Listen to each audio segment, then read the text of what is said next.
দুইবারে গ্রাম পঞ্চায়েত সদস্য ছিলেন স্বামী, স্ত্রীও বর্তমানে পঞ্চায়েত সদস্য, তাও আবার রাজ্যের শাসক দল তৃণমূলের গ্রাম পঞ্চায়েত সদস্যা। অথচ এই পঞ্চায়েত সদস্যা বাস করছেন কার্যত ভাঙাচোরা জরাজীর্ণ এক বাড়িতে। দীর্ঘদিন ধরে দল এবং সাধারণ মানুষের জন্য বহু কাজ করলেও নিজের জন্য কিচ্ছুটি করেননি।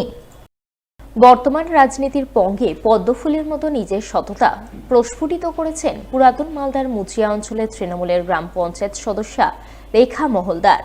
রেখা দেবীর বাড়ি মুচিয়ার গোলাপট্টি এলাকায়। স্বামীর নাম সজল কুমার মহলদার। পেশায় এক সামান্য ফুল চাষি।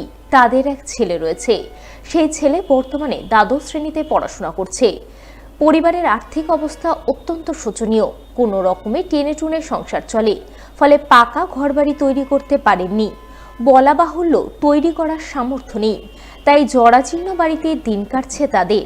অথচ রেখা দেবী নিজে দুইবারের পঞ্চায়েত সদস্যা, তাও আবার শাসক দল তৃণমূলের। তবে শুধু তিনি নিজে একা নন, তার স্বামীও দুইবারে পঞ্চায়েত সদস্য ছিলেন। তাই স্বামী স্ত্রী মিলে গ্রামের বহু মানুষকে পাকা ঘর পাইয়ে দিয়েছেন।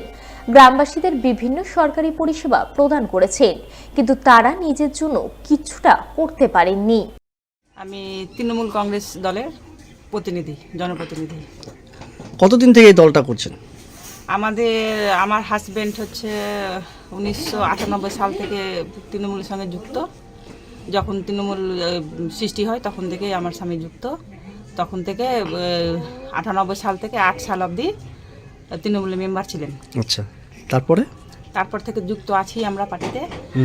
তারপরে আমি হচ্ছে 2018 থেকে এখন অবধি আছি রানী। পঞ্চায়েত আছেন? হ্যাঁ, পরপর দুবার নাকি? হ্যাঁ, পরপর দুবার। দলের কোনো সহযোগিতা পাইনি, কিন্তু দল করে যাচ্ছি। ভালো লাগে, মমতা দিদিকে ভালো লাগে। এটা আমাদের তো হাতে না, সার্ভে অনুযায়ী বাড়িটা আসে। আচ্ছা, আমাদের সময়ে আমি যখন 18 সালে মেম্বার ছিলাম তখন ওই ঘর এসেছিল আমাদের গ্রামে। 40 থেকে 70টা মতো ঘর আমাদের ইসে দিতে পেরেছি আমরা। আপনি লোকের ঘর করে দিয়েছেন নাকি? লোকের ঘর করে দিয়েছি। নিজের করতে পারেননি? না, পারিনি। আক্ষেপ তো একটু হবেই। হ্যাঁ, লোকের জন্য আমরা কাজ করেছি, নিজের জন্য কিছুই করিনি। কাজের একটা বিশেষ জরুরি। আচ্ছা, কাজ হয়ে গেলে পরে ঘর হয়ে যাবে।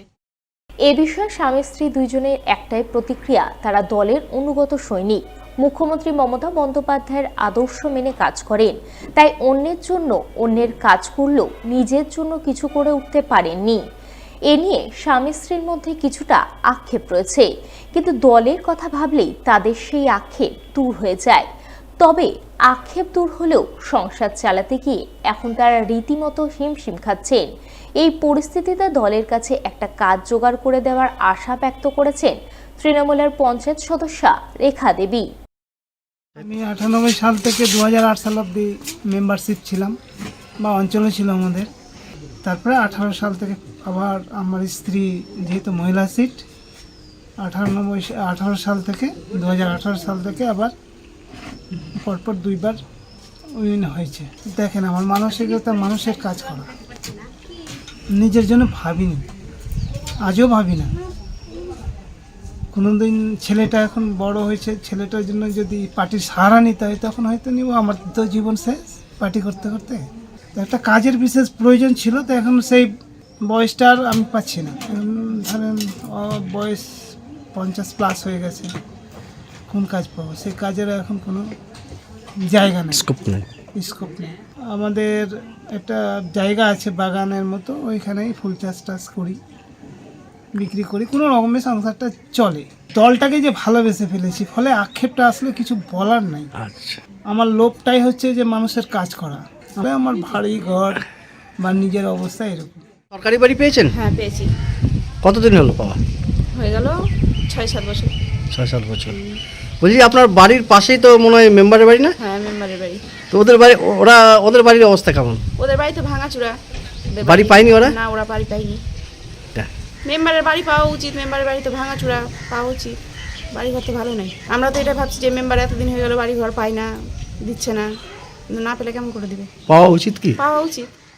ফের নতুন করে মালদা মেডিকেল কলেজ হাসপাতালে চালু হলো জেনারেল ওপিডি বিভাগ। বুধবার এই ওপিডি বিভাগের পরিষেবা প্রদানের ছবি নজরে এলো বহির্বিভাগে 7 তলায়। এ প্রসঙ্গে কি জানালেন মালদা মেডিকেল কলেজের অধ্যক্ষ ডক্টর পার্থপ্রতিম মুখোপাধ্যায়, শুনুন তার মুখ থেকেই। যেটা আসলে হলো আমাদের জেনারেল ওপিডি, মানে সাধারণ আউটপেশেন্ট ডিপার্টমেন্ট। তো এটা আমরা আবার নতুন করে চালু করলাম, আগে ছিল মাঝে বন্ধ হয়েছিল বিভিন্ন কারণে, এখন আবার আমরা রিস্টার্ট করলাম। সেখানে আমরা এখানে সাধারণত বিভিন্ন বিভাগের ডাক চিকিৎসকদের নিয়ে টিম বানিয়ে একটা রস্টার বানানো আছে। সেখানে রোগী প্রাথমিকভাবে যাবে এবং সেখানে গিয়ে তার যদি ট্রিটমেন্ট প্রয়োজন হয় সেই ট্রিটমেন্ট তারা দিয়ে দেবেন। যদি কারোকে কোনো আরও ফার্দার ইনভেস্টিগেশন বা ট্রিটমেন্টের জন্য দরকার পড়ে, সেই চিকিৎসকদের সেই সংশ্লিষ্ট ডিপার্টমেন্টে রেফার করা হবে, সেখান থেকে তারা দেখবে। এটার মূল উদ্দেশ্য হচ্ছে রোগীকে প্রথমত একটা প্রাথমিকভাবে স্ক্রিনিং করা, প্রাথমিকভাবে সবাইকে একটা দেখে নেওয়া, রাখার পর বিভিন্ন বিভাগে রেফার করা, এটাই সুবিধা।